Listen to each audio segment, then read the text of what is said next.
నేను ఈరోజు దాంట్లో వచ్చిన ఆర్టికల్లో కొన్ని లైన్స్ చదివి వినిపిస్తాను, ఒకసారి వినండి. మనం చూస్తున్నాం ఆంధ్రజ్యోతిలో వచ్చిన ఆర్టికల్, అనంతపురం జిల్లా బొమ్మగానిపల్లిలో మూగ జీవాల రక్తంతో జగన్ ఫ్లెక్సీలకు అభిషేకం చేసిన వైసీపీ కార్యకర్తలు. శ్రీ సత్యసాయి జిల్లా భూమనకోటలో జరిగిన ఫ్లెక్సీలో రక్తాభిషేకం చేస్తున్న నేత. ఇది చూడండి, ఇక్కడ మేము చూపించలేకపోతున్నాం క్లియర్ ఇమేజ్. ఇక్కడ గొర్రెను పాపం మేకను పట్టుకుని రక్తాన్ని మొండెం కోసేసి ఆ రక్తాన్ని జగన్మోహన్ రెడ్డి ఫోటోకి ఇలా అభిషేకం చేసి ఒక పైశాచికత్వం. ఇక్కడ చూడండి ఎన్ని బళ్ళు ఉన్నాయో, వాటి వెనకమాల ఏదో వేటాడినట్టు రాజుల చరిత్ర కలిగిన వాళ్ళు అన్నట్టు వీళ్ళ ఫోటోలు చూడండి. ఇక్కడ ఇంత పైశాచికంగా ఉంది. జగన్ ఫ్లెక్సీలకు రక్తాభిషేకం. ఇక్కడ వైసీపీ అధినేత పుట్టినరోజుకు జంతు బలి.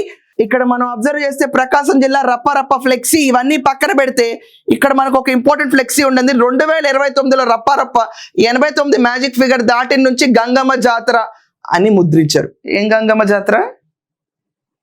88 దాటిన దగ్గర నుంచి గంగమ్మ జాతర 2029. అరే ఏం మాట్లాడుతున్నారు భయ్యా మీరందరూ?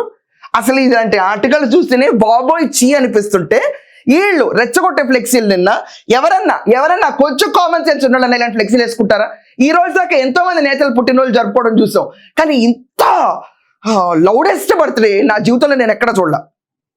ఇలాంటివి చేస్తే ఎవడైనా కూడా ఏ నాయకుడు అవనండి, ఏ మనిషి అవనండి, అతని మొహానికి తీసుకెళ్లి నేతల కింద కూర్చున్న వాళ్ళందరూ రక్తాభిషేకాలు చేస్తే జగన్మోహన్ రెడ్డి తెలియదు, అతనికేం తెలుసు ఇదంతా? సౌమ్యుడు, మంచివాడు, అమాయకుడు, ఆంధ్రప్రదేశ్లోనే ఉండడు.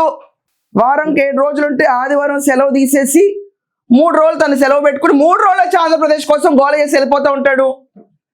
దీన్ని నేను అమెజాన్లో ఏఐలో కూడా టక కొట్టి ఎతికాను, ఆయన ఎక్కువ రాడని చెప్పింది. అది కూడా నేనేం చేస్తా, ఎతకమన్నారుగా ఎతుకుతున్నా ఇంకా నేను కూడా కూర్చుని.